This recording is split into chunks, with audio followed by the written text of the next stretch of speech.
kicking off a new series here for the month of October. So we're talking about resources. And many of you have maybe heard me say before, we talk about time, talent, and capital. So we're going to be talking about all three of those things this month and how they support innovation entrepreneurs. Is there anyone who's new here for the very first time today? Shannon, Jason, anyone else? Did I miss anyone else who's new here for the first time today? I'm new for the first time. Ian, Al, are you here for the first time today? Yeah.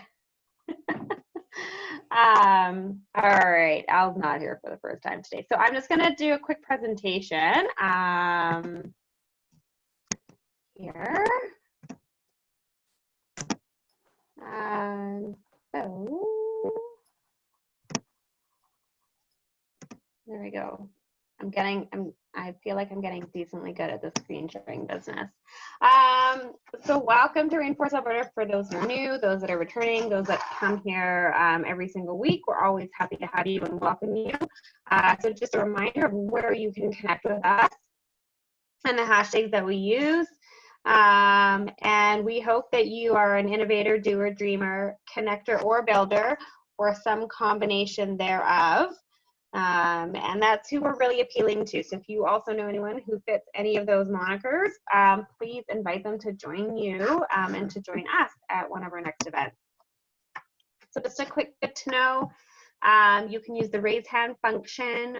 It's under like the participants button, and then you can find your name and use the raise hand. Or you can just type your name in the chat saying that you've got a comment or a question.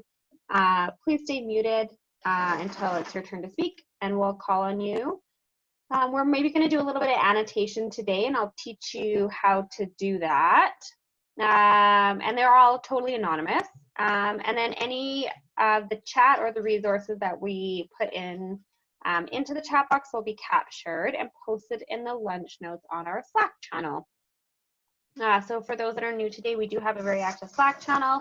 And the way to get access to that is to go onto our website to take a look at the social contract. And then if that resonates with you and you want to participate in acting out those 10 sets of values, you sign the social contract and then you get an invitation into our Slack channel. So our vision and mission. So we are a world-class community of dreamers and doers. We believe that Alberta has all the right ingredients to grow our innovative ideas into sustainable world-class ventures. And our mission, we're acting that out today. We are connecting with each other. We're doing some storytelling, and we want to build up our community through collaboration. So that is the vision mission statement that everyone likes to put out, and those are ours. We have a foundation of 6 pillars that we build off of and that we talk about contributing into the ecosystem. So we have a balance of culture, leaders, resources, engaged activities, the policy and infrastructure, and the role models. So we talk not only about the people, but we talk about the way in which we do things and all of the resources and the infrastructure and policy, for lack of, just saying what's there, that support us as an innovation ecosystem. And so today we're really going to talk about resources, and a little bit it touches on kind of the infrastructure too, because infrastructure can also be, both physical and also kind of the intangible as well. So we'll get into that. So this was the social contract that I mentioned. It was developed at the very first Rainforest Summit, which was 4 years ago. And so this came together. So this was a community-driven set of values, a bit of a code of conduct. So it's the thoughts we internalize and the practices we externalize. And I would like to remind people that we have strengths and weaknesses, and play to your strengths and learn and lean into your weaknesses for opportunities to grow. And a reminder that the rainforest is an analogy because we are here in Alberta. Technically, Calgary is a desert, so definitely not a rainforest. But the whole idea of the rainforest is that they're wild and they are untamed. They are the organisms and the species are codependent on each other to thrive, and they adapt to the changing environments around them, as opposed to a farm where everything's very laid out and structured. So we embrace that risk, we embrace the uncertainty, and we adapt and pivot and thrive. So that's who we are as a rainforest. That's good. Looks like you picked up a few more people. Awesome. So just a couple other quick housekeeping notes. If you see someone who's on the call today and you want to say hello to them, the chat is open to connect with one another. So if you need to, share your email address to connect, or if you need to ping somebody a question or comment on their awesome t-shirt, however you want to do it, or their virtual background, the chat is open to connect with each other. And we do encourage you to reach out and to connect with people who you maybe haven't seen before, get to know them, and obviously in an hour, and in the virtual online format, the networking component of what Rainforest can be is a little more challenging. We're hoping end of today we've got some open networking time in some breakout rooms. So like I said, we are focused on resources this month. And we've got Luke here with us today. We're just going to introduce him in just a minute. But I just wanted to set some ground terminology on resources, and specifically around kind of more the stages of investment. So I'm just going to do a quick presentation here. Again, it's going to be really high level overview. And this is a chance where we get to annotate. So if you're on a desktop, if you scroll, when I start screen presenting, if you move your cursor to the top of your window, like the top of your screen, there'll be a button that says annotate. So I'll pull it up here and then maybe it will show. So let's try this. So you can see if I move my cursor up to the top, there's this button called annotate, and then you probably don't want to draw. You probably want to hit the text button, and then you can type. So I'll let you know when you can do that. And then when you're done, oh yeah, there's some beautiful drawing. I'm just going to clear all the drawings there. Then when you're done, you just hit the X button to get out of there. All right, here we go. We're going to fly through this.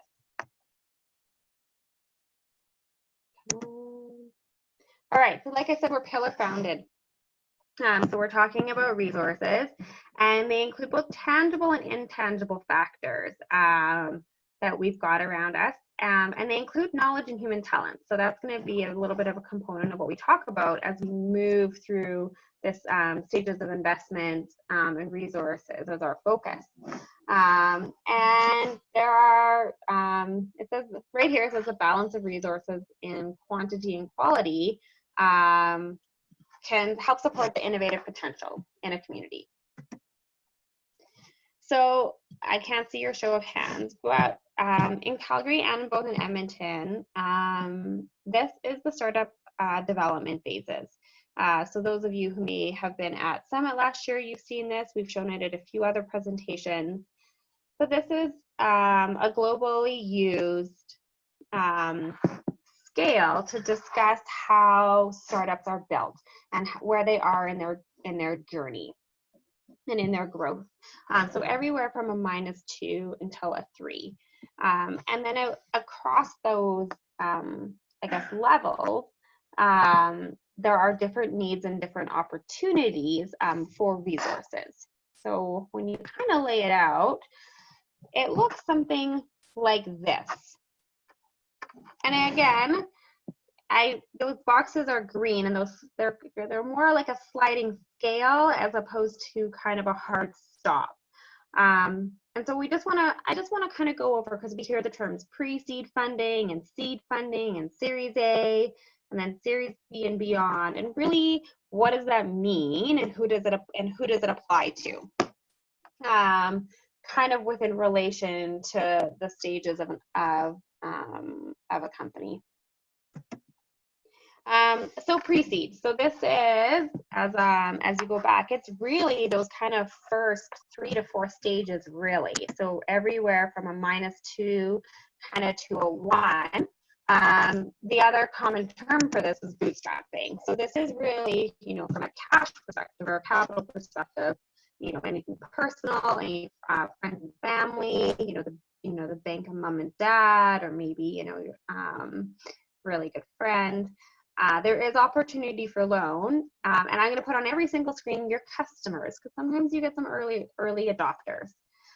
So really in this pre-seed stage, though, when we're also talking about time and talent, there's lots of different programs that are available. So business model programs. So for example, Startup Calgary has their business model canvas. This is also a great time for businesses to lean in and try to find mentors. This is your networking time. And again, those early adopters, those customer feedback. So this is the interactive portion of today. So this is where you can annotate. So if I scroll up here and I annotate, and I want you, especially around the time and talent side of things, thinking about programming, resources, where maybe someone could go. So I'm going to put, you could go to the Chamber of Commerce. So if people just want to maybe throw up a few ideas there. Yeah, just get started. I know you probably have to put something else, but you're right, just start. Good advice.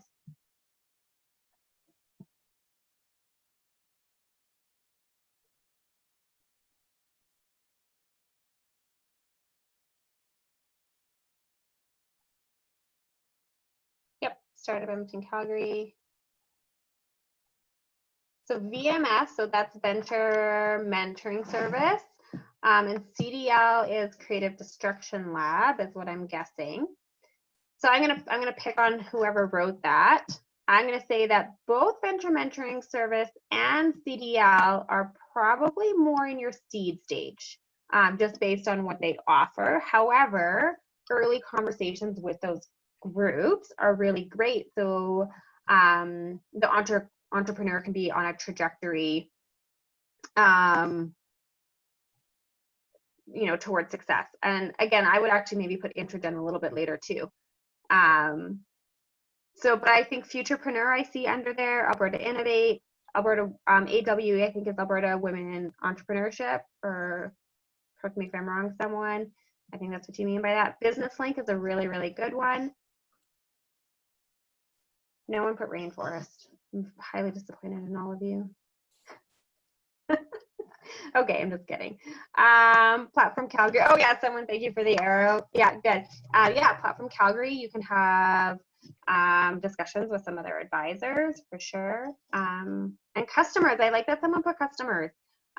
So again, like having kind of early initial conversations and prototyping with customers and doing the work around mapping. Yeah, perfect. So I'm gonna clear everything here.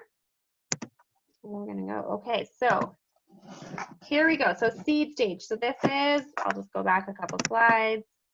So seed stage is kind of this, almost like it encapsulates like a 0, like late 0, and then moving into 1 and 2. So we're kind of in here. So you've got your clear vision, maybe you have a co-founder, probably really defined your product. So again, thinking on the time and talent, where are some places that people can get some help and support? And then from that cash capital side of things, as you can see, the more work you've done into validating your business idea, the more options there become to get, yes, Rainforest Alberta, thank you, somebody. The more some of the opportunities start to open in that cash and capital area and opening up to having those conversations. So BDC, EDC, Techstars, Next Canada, yep. Perfect. Yeah, Tech Edmonton. one thing in the pre-seed, and I think especially still in the seed phase around that networking, is there's a lot of meetups that happen that are really specific. So I know, like, they're just meetup.com. Yeah, I like the comment that building relationships with investors and not asking them for money yet, right? Yeah, really good. GrowthX, Alberta Innovates, TNT. Cool. Designs for his co-creation. Yeah, there's a lot of, so it's not on here from the time and talent side of things, but even pre-seed and seed, and I've maybe even just more on the pre-seed, what we didn't talk about is any like startup weekends, right? We're able to connect and start building a team, or any like hackathons, datathons. Those have become really great ways to prototype and to test. So really meet different opportunities and to get your ideas in front of a lot of people. We've got Power Hour that here in Calgary that partners with startup drinks and pitches, right? It's a chance for you to get people interested in your idea. So that's really cool. All right, I'm gonna just clear the screen.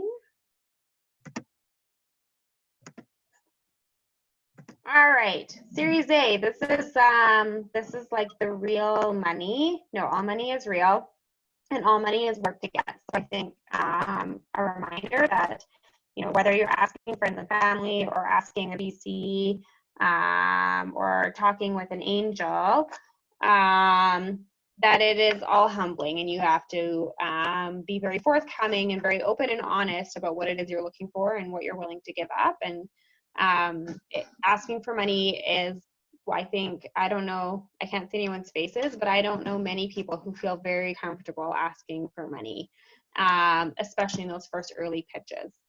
So thanks for those who are starting. So you can either put some ideas kind of on the right hand side there, some cash capital, or some names that you know of.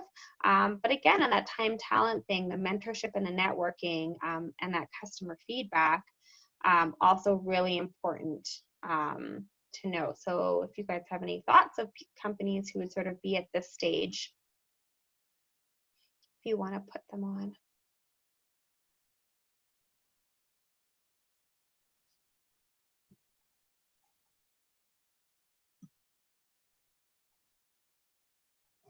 All right.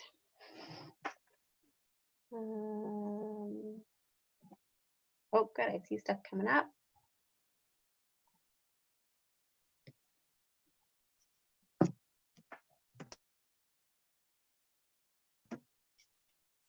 I don't know what CSE Tech Tuesday is.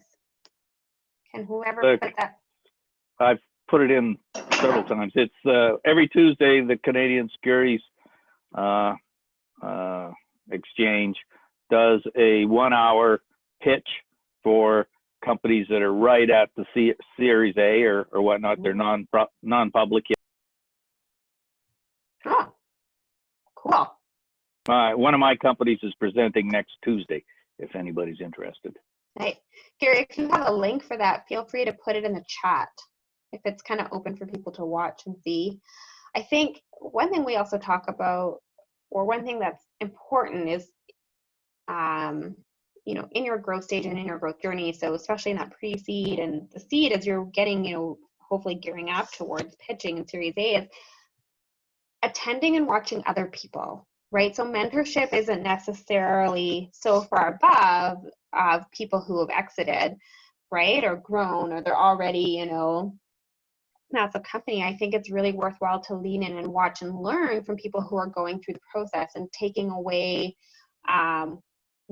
what did you can reflect. What did I like about their pitch? What did I not like about it?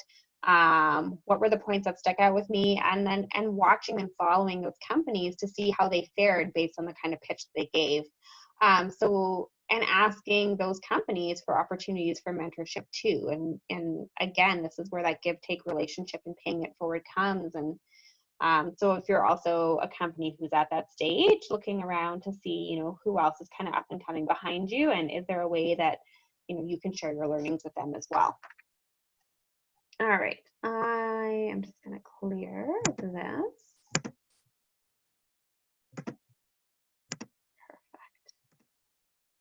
So Series B, so this is kind of like your second round of funding.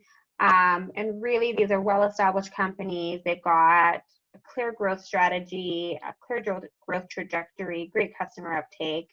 But these companies continue, and these organizations continue to need mentorship, networking, and again, that customer feedback to make sure they're going the right way. So that's just kind of a quick overview, just so we all kind of have an idea of where the stages are at and what some of that terminology means. So that's there. So today we have a guest with us. We have Luke with us, and I'm going to let Bridget introduce him. And Luke gets to become one of our resident experts today. I know that there are also lots of people in the room who have experience working with entrepreneurs and working with startups.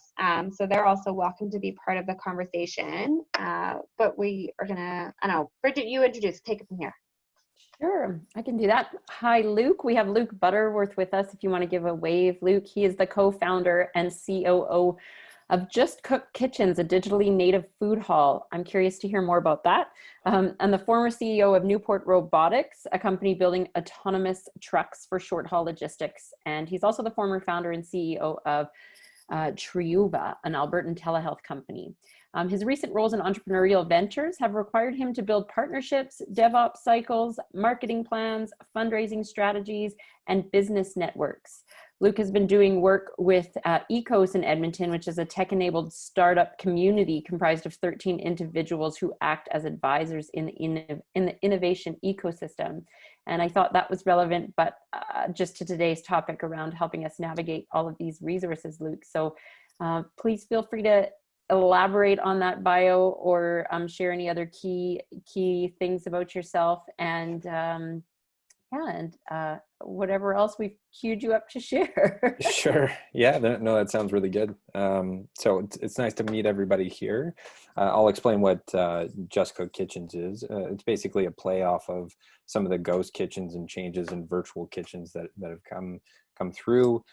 So we essentially run 4 or 5 different concepts, but we're trying to hybrid it so that there's an actual interaction with some of the brands that are created in a virtual world. If you don't know what ghost kitchens are, they're essentially delivery only concepts and brands. And so one of the risks with that is that like quality and everything becomes an issue. Also, the brand itself doesn't get a lot of visibility or loyalty. But during COVID, that whole marketplace itself has just taken off. One of the reports I read yesterday was like 5 years of growth happened in 3 months. So quite some really interesting stuff come out of that space. And we're just launching our first location off of White Ave. So I'll be able to talk more to that fairly recently. Past experience with Newport.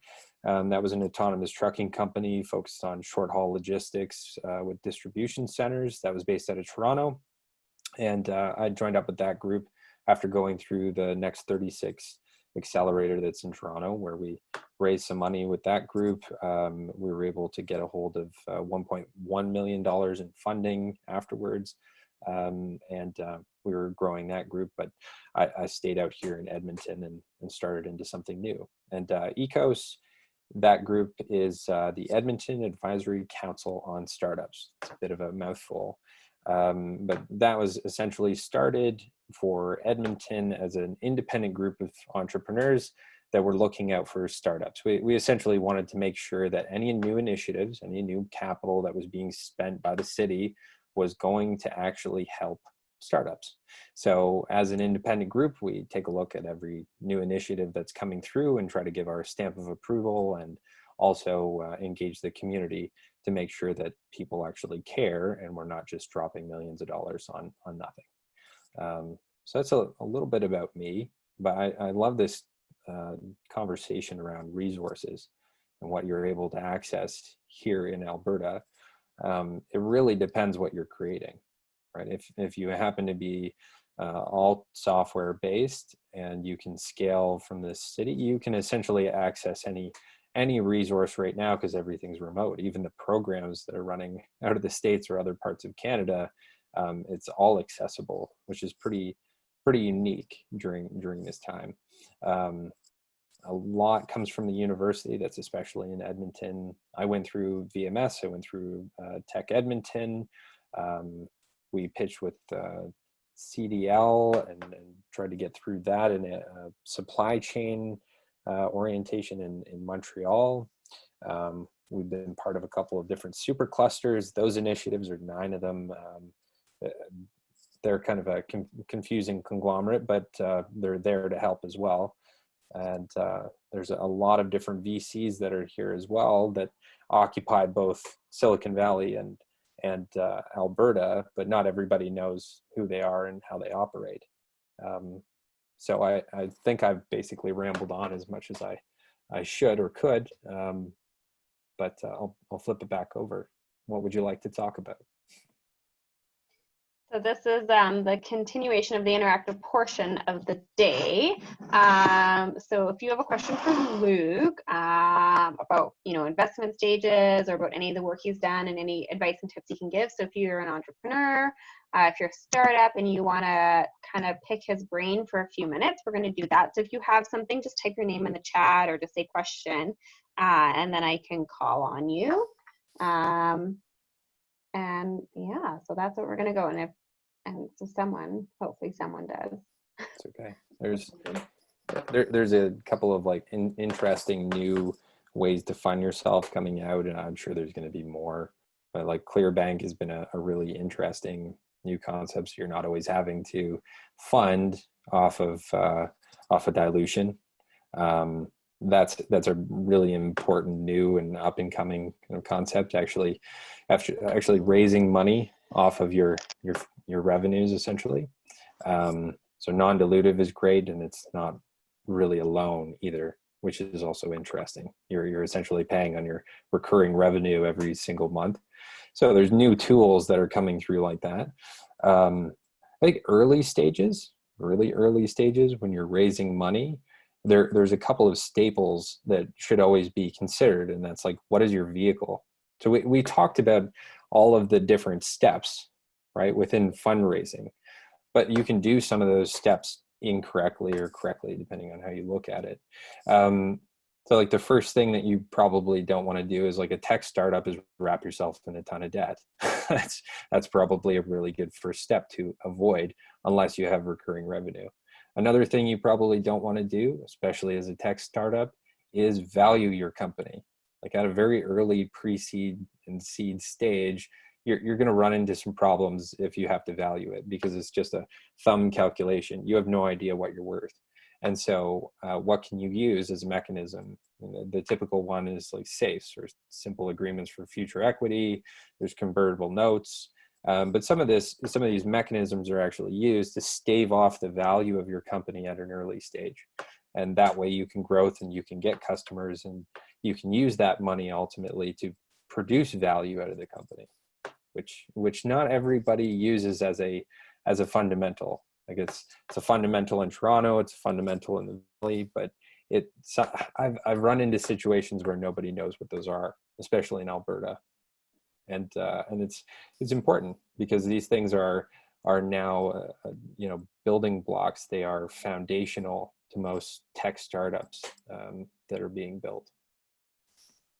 Luke, could you speak more to valuating your company, like actually get a chartered business valuator, or have your accountant, or are there ways are there better ways for startup to Well, I mean, everyone's going to get that valuation? It's an art form. I'm sorry, I right? jumped the queue. Was someone in the lineup? Sure. I'm not sure. Luke, answer that, and then I think Peter has a question. So. Okay. Yeah, that sounds good. Valuing your company, like I said, at a very early stage is probably better not to when you're at like pre-seed. So what you do is you use a safe or simple agreement for future equity that essentially promises the conversion of that option, more or less, so that on your next round of funding, you will value your company, which means that you're going to exchange shares in your company for a predetermined value. So I'm going to say each share is worth $1 or worth $2. you don't have to do that with a safe. So that's one of those things that you want to keep in mind at those early stages. Valuations themselves are more of an art form unless you're going to do like discounted cash flows. But a lot of the times it happens to be, where are you in your life cycle? Also, what market are you in? How hot is that market? Those things actually really matter. If you're at an early life cycle in the hype cycle, you could raise more money than you need, and so that's very possible to happen. So you want to be careful. You want to take a look at other competitors, where they're raising in their fundraising cycles, how much capital you actually need to raise, and what are you going to use that capital for in order to hit your next milestones. Yeah, I mean, if people are going to give you $10 million, that's amazing. However, what are you going to use your $10 million for? And if you're valued at 50 million and that 10 million doesn't push you well above 50, then you probably took too much capital at an early stage, which, I mean, is not always a problem here in Alberta, but it does happen to different startups. Take too much capital too early, too high valuation, and that hype cycle just dies down and their performance doesn't match up. So you have to be practical about how much capital you actually need and what is it going to get you to in terms of potentially MRR pushing that way up, or a different milestone that you're looking for, depending on your business model. Peter, go ahead and ask your question. Great points, Luke.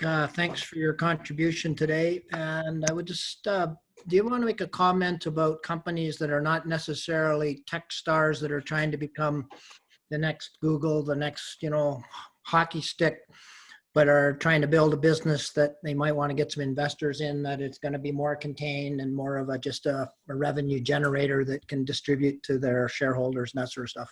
Yeah, absolutely. So, and I mean, there's nothing wrong with that. If you go through something like an accelerator, the feedback that you will hear is, where is this like magical growth formula, and why are you not a tech company, and why are you not growing? The reason, though, and it's very practical, is the business model. If I'm a VC, I want you to grow at a stupid pace. Right? I want you to become $100 million company or more, because I'm going to get diluted in every subsequent round. And so for me to get my take home, where I get a return on my $1 million or $10 million investment, I need you to scale at a ridiculous pace, so I get 5, 10x, 100x on my investment. And that's how it works. So venture capitalists are looking for companies that feed into that business model. And they also know that out of that portfolio of 10 companies, that a bunch of those are going to fail, and that there's going to be a couple that only get them 2x on their investment. There's going to be maybe 1 or 2 in that pool that actually come out and they hit that big win. And so that's, they're essentially going to pump money in, and they're going to push you as hard as you can. So that's why VCs, venture capitalists, look for tech companies, and not just tech companies, but high growth companies that are there. When you're more of a lifestyle company, where you can forecast what your revenues are going to be, and your growth is like 25% year over year, those things are all great.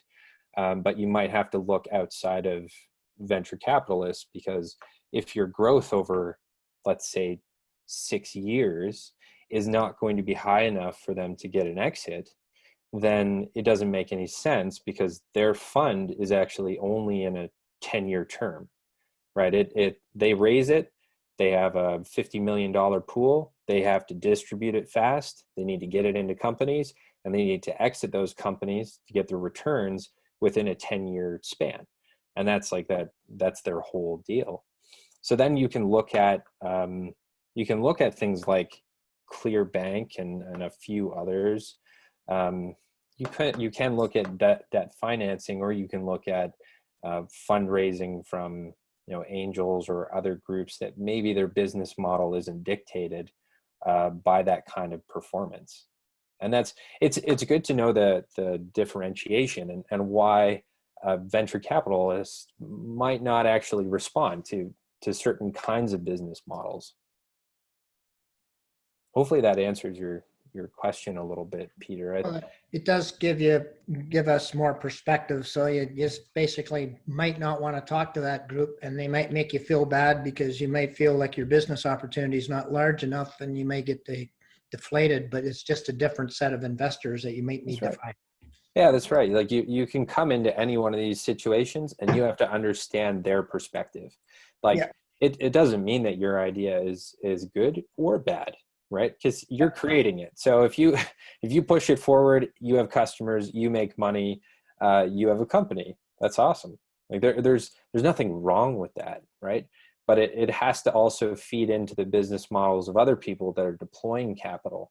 And so if there's investors that expect like a 15% or 30% return, like their ROIs are not stupid, then you can go to them and they're probably going to support your company a lot easier, and they're more of a traditional investor, right? People in real estate understand investments left, right, and center. That's all they do is they invest in properties and they get a pretty consistent return on them.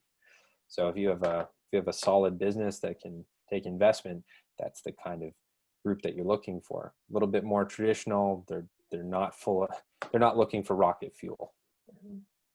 So just so we can keep track of time and everything. So I know Brad has a comment, but then if anyone does have a community announcement that they want to share, just type your name in the chat and I can give you a minute. And Al, I just saw that you've got a question. So yeah, we've got about 20 minutes left. So Luke, just so we can make sure we get everything in. So Brad, go ahead, and then Al. Okay, thanks, Luke. I certainly agree with everything that you've covered so far. And what I wanted to do is just kind of emphasize how important this discussion on resource is based on where we're at in Alberta. And when we talk about the sources of funding in Alberta, some of the volunteer work that I do has us looking across the country to compare ourselves to other regions and how we're doing as a region in the Calgary-Edmonton region comparing to other countries. And the other jurisdictions are putting more capital to work. And so the simplest example would be the province of Quebec has about $2 billion of government-ish capital invested in this space, attracting other capital. And we're about half of their population.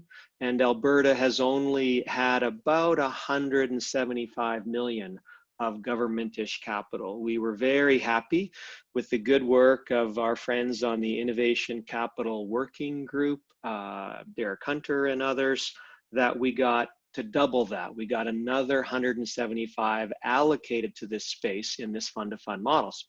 And so we've come up to now being somewhere around 30 or 40% on a per capita basis of what Quebec has, by example, allocated to this space.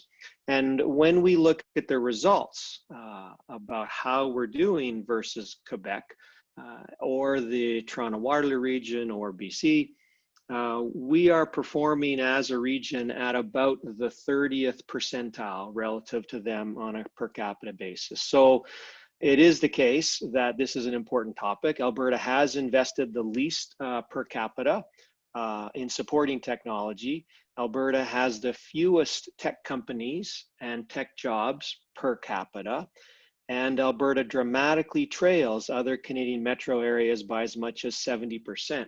That job shortage or that opportunity shortage for our citizens, and why the work of Rainforest and this topic in particular, Luke, is so important, is because we just can't expect a different level of results if we maintain this level of resourcing, right? We're kind of getting the exact results that we deserve. If we resource at 40%, we get about 40% of the results, and that's where we are. And so that kind of bigger picture work sets the context for why this is so important, and the educational work that needs to go on across the province with all of the investors and potential investors is just the essential piece. If we don't drive up the resources, and capital is one of them, and I take a look at it Courtney, and in our resource, I know it's only 5 or 15%,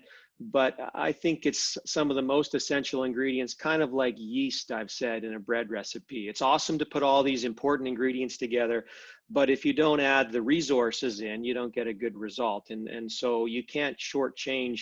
I think there's 4 categories of resources I watch companies try to grow in my portfolio and in the venture funds portfolios that I exist.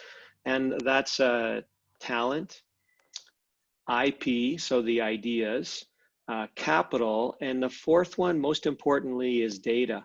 There's company after company that, even though they're doing a pretty good job on the talent and the IP and the capital, that if they just had more data to pour through their system, they could tighten up and sharpen their algorithms, target prospects better, do a better job serving their customers. And so I think that data discussion is really an interesting one to add into your resource list. And so again, thanks, Luke, for that. And I'm not sure if that higher level context is useful for the group on the call today or not. I mean, that's really good, Brad. I agree with pretty much everything you've said. There's some interesting changes, and I think for all the negative elements of our ecosystem, probably within the last 2 years, we're really starting to see some noticeable change. There has been some mega deals that have come through that are like 50 million plus in Alberta that we wouldn't really have seen before. Adabotics, like a robotics company originating in Calgary. 5 years ago, you never would have seen anything like that. So, there are some glimmers of hope, which is fantastic. And then, even though we might not be properly resourced from the higher levels of government all the way down, there's still some grassroots initiatives that are starting to pick up where some of the slack exists. And I really am a big purveyor of that, at least for the time being. Like, regardless of where we are and our limitations, we have to push forward. One of the interesting things, especially around talent, and with a group that I do some work with in the States, is right now talent is fully remote. It's global. So if you want to capture some talent, especially those that are getting pushed off by the US, there are some opportunities right now that may not have existed prior. Canada is also really pushing to get some of those individuals, those very talented individuals, that were rejected from going into the US.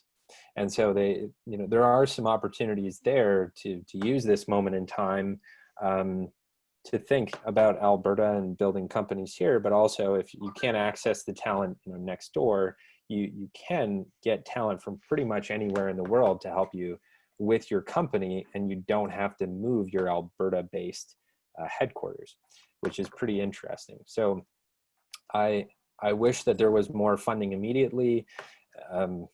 Definitely the 2 universities have taken a hit as a result of the cuts, which are around 12%, which is, for a university, is like, that's where a lot of IP and great ideas and entrepreneurs come out of.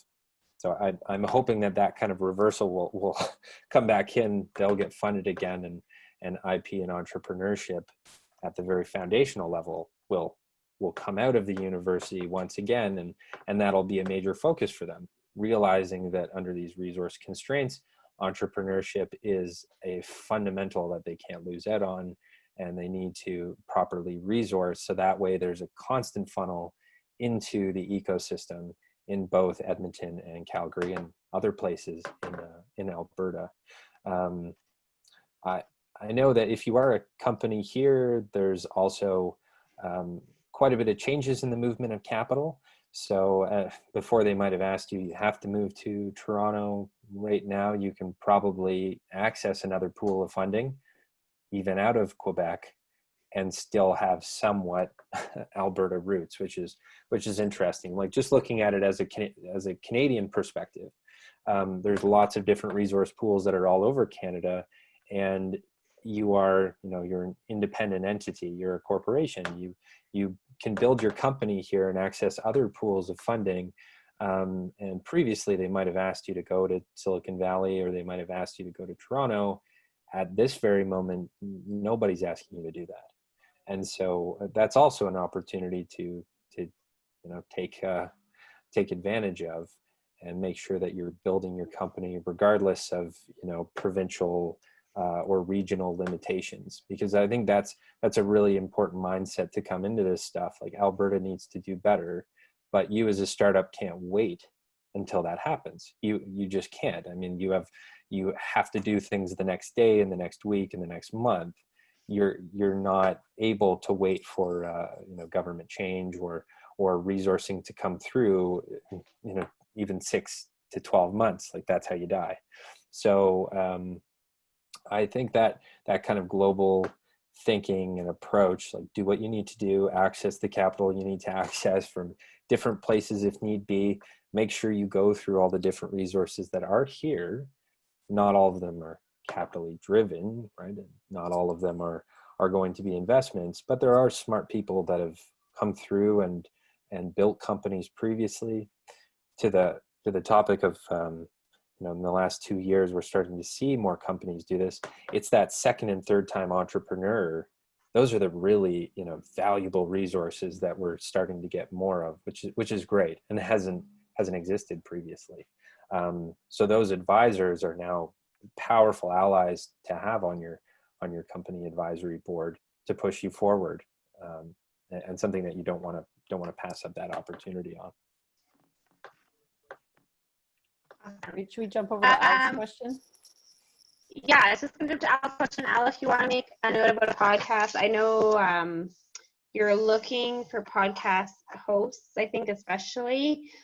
So I was doing a little bit of Oprah, like, and you get a podcast, and you get a podcast, and you get a podcast. So if you've got some time, if you can be a podcast host, so Al, go ahead and ask your question, pitch the podcast. We have 10 minutes left, so let's just, and then if anyone else has any announcements, please just quick type them in the window. I see there's kind of some other side questions going on. So what I'm going to do is at 1 o'clock is just sort of like leave the room open kind of for a bit of open discussion, but go Al. Cool. I'll make it really quick. Listen to the podcast. Please be a host of the podcast. It's rainforestab.ca/podcast, and you can get a hold of me.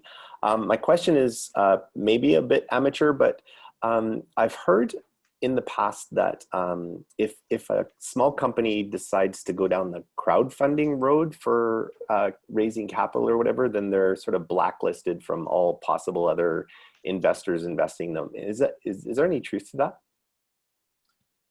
I don't think so, as long as you're getting to a point where the company is actually growing. So I would say that one of the biggest challenges with the crowdfunding companies is that they'll put this stuff up, they'll raise a little bit of capital, but their product, or it's normally a product with crowdfunding, hasn't necessarily got to a stage where I can take it and flip the switch and start manufacturing at a high rate.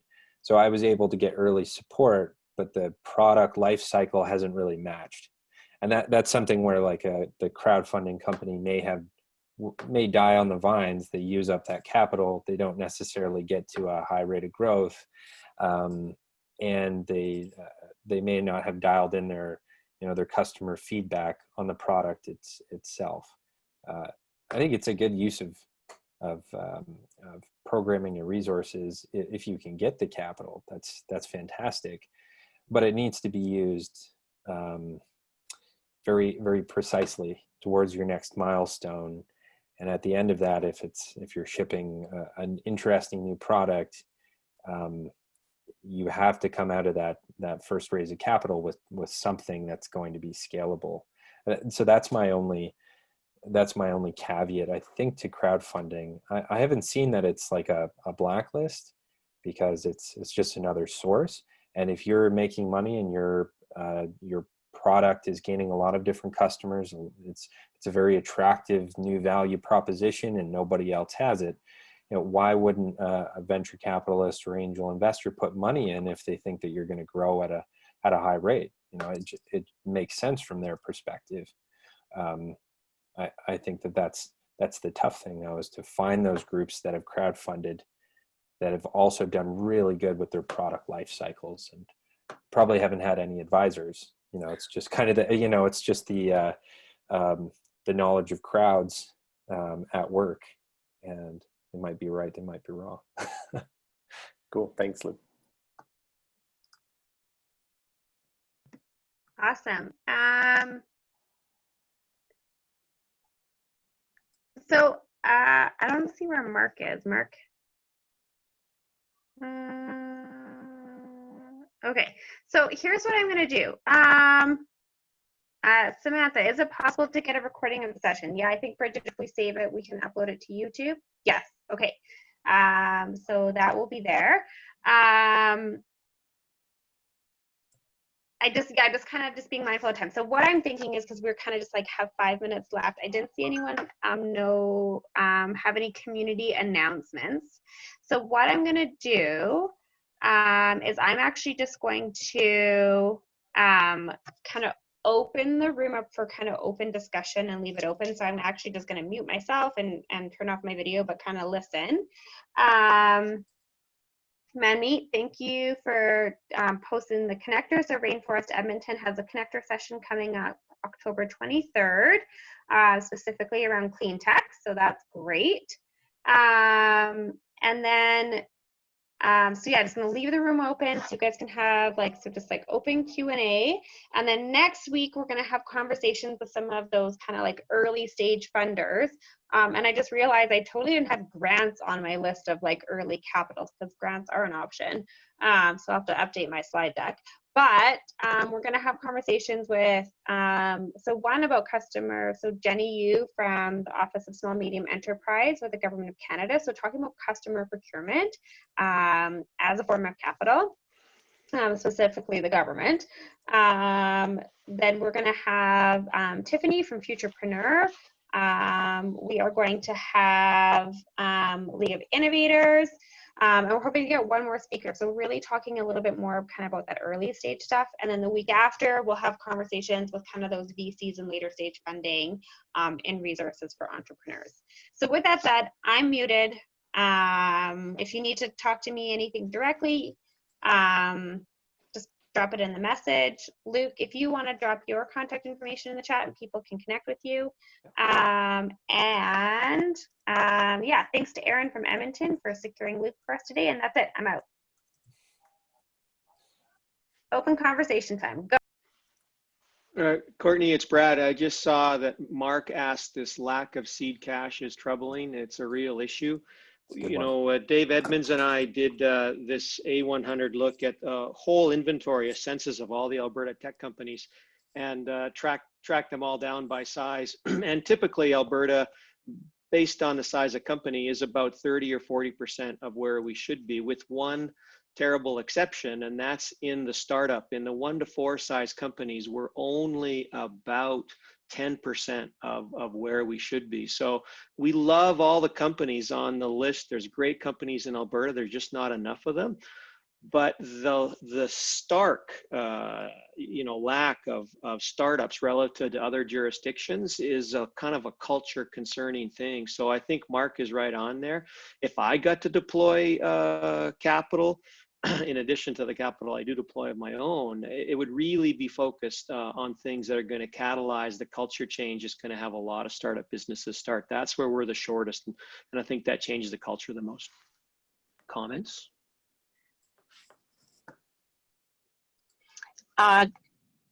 Is it all right if I comment? Yeah. Something that I built a virtual volunteer wireframe prototype, and I got stuck on the grant section. I was going to apply for the $100,000 grant, but I would agree that trying to find seed funding was what stopped my project in the end. It's still on pause, which is unfortunate because I built it. It was ready to code just before COVID, and would have came out in beta just when COVID happened, which my entire platform would have blew up. It's virtual volunteering. So I'm kind of stuck there too, like where to go next for funding. It's, as a solopreneur at the moment, it's quite a bit to try to like build a product, plus try to get early adopters, plus get feedback, plus work with a team for wireframe prototyping, plus trying to get funding. And I found that I just didn't know what steps to do in what order. And and I've done other businesses before, but nothing of this scale. So yeah, do you know if there's any resources where it kind of has like step 1 is do this, step 2 is do this, and step 3 is kind of do this, and this is where you this is where you need, these are the places you can go for these particular resources. Because like, I know there's 10 different resources, but then I have to check each single one and try to figure out where they fit in the process. Sam, so or Samantha, you have a wireframe done up right now, right? What were you going to use let's say the seed funding towards? For coding. So the next step is it needs to be coded. Yeah. Yeah. So there's one interesting thing with all startups. This is just an option, but like bringing on early technical founders is a real plus. I mean, you can always go and outsource the development and the coding, as you said, but there's real issues with that. It's going to cost you a lot to go through this iterative process to build out like your very first version, your MVP, and you're going to have to break that down, and you're going to have to iterate on that a bunch of different times, especially in response to customers. So what could be just an alternative is finding a technical founder that you can share in some of the sweat equity. You can focus more so on the business side. They can focus on building out your first MVP and getting some customer traction or responses at least. And what you've done there is you've gone into the market with, the most basic elements, and you've gotten real responses without having to shed a lot of capital. You'll have the basics to incorporate and to get started, but essentially being able to prove to any incoming investor or getting that seed capital that there is a market, there is a set of customers, here's what they're looking for. It's kind of a lean methodology. Do as much as you can right out of the gates without dropping a lot of capital on it. And you don't have to be the one that codes, but you could have a small team that has some equity, that's loyal and interested in building this in order to get off the ground. And then it'll be easier to raise, let's say, from external investors. The other thing is to go to family and friends. I mean, that came up really early, saying pre-seed, but if some people think your idea is good, them, they're a little bit more high net worth. They're not going to go into poverty by putting this money in your hands.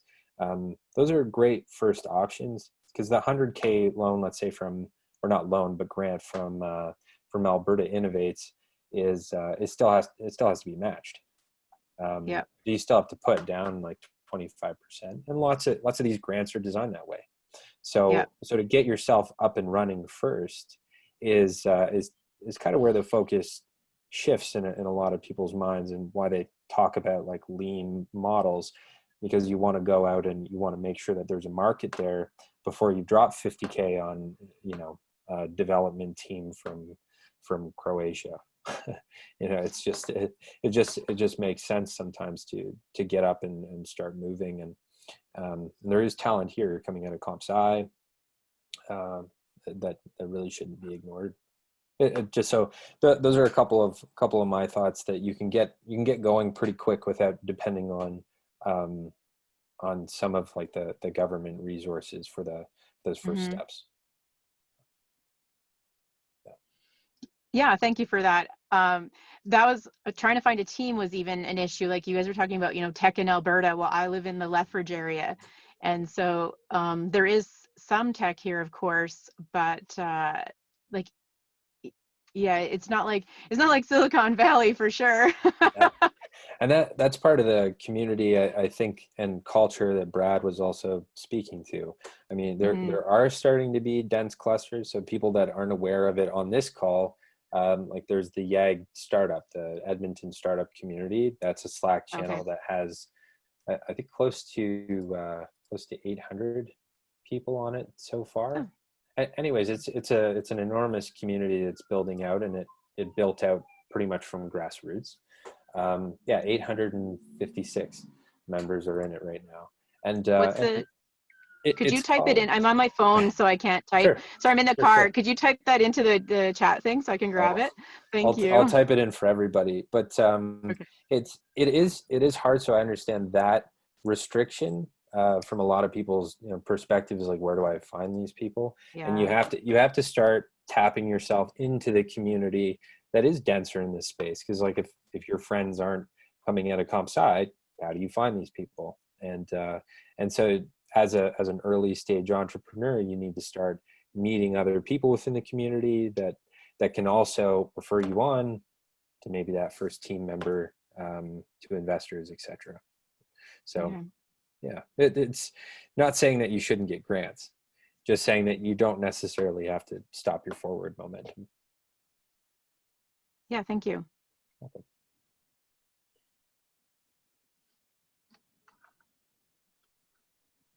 Okay. Anybody else?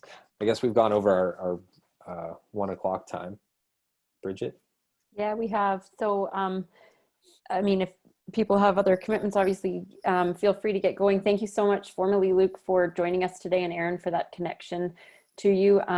And if you have already shared your info, if you don't mind sharing it, oh, you have. Thanks, Luke. Yep. Great. And we usually do just keep the room open for another 15 or 20 or so. So if people want to continue to pepper Luke with questions, by all means, or we still have Brad on the line. Whoever else is here, please feel free. I might need to jump off. I have a couple of Okay. meetings. As I put you out there. Yeah. Never Sorry. mind then. Connect with Luke outside. I do have my email up, so do feel Thank free you. to reach out. And Great. yeah, I do some work with EHUB as well, at the university. So I absolutely adore early stage startups and making sure that people know what to access. Great. Thanks again. Okay. All right. Nice to meet everybody. You too. Take care. Well, thanks for sticking around, everybody. And Brad is still here if anybody wants to put some questions his direction, or if there's anything else you want to share, Brad. Oh, it's nice. Nice to see everybody. Luke's got a lot of good advice and optimism, as do I. Don't misinterpret. I continue to heavily invest in the Alberta tech sector, from individual companies to funds as well. But it's good to know kind of where we are from baseline and how far we have to go in 10 years. And it's kind of the reality, Bridget, that everybody working in tech in Alberta, whether you're a funder or a professional service firm or a founder or startup or a scale up or an enterprise, has to have kind of the best 10 years to get us to where we need to be in 2030. And so we want to support everything that's going on naturally. The way this works is not everything is going to make it. Not every company is going to make it. Not every support organization is going to make it. Not every fund and angel investment is going to return. But in spite of that, you just got to keep pushing along to provide the level of opportunities in tech that our neighbors and fellow citizens deserve. Great. Thanks for that. Alrighty. Well, I think on that note, we will close up the room, and thank you all for coming, and see you next Wednesday. Thank you.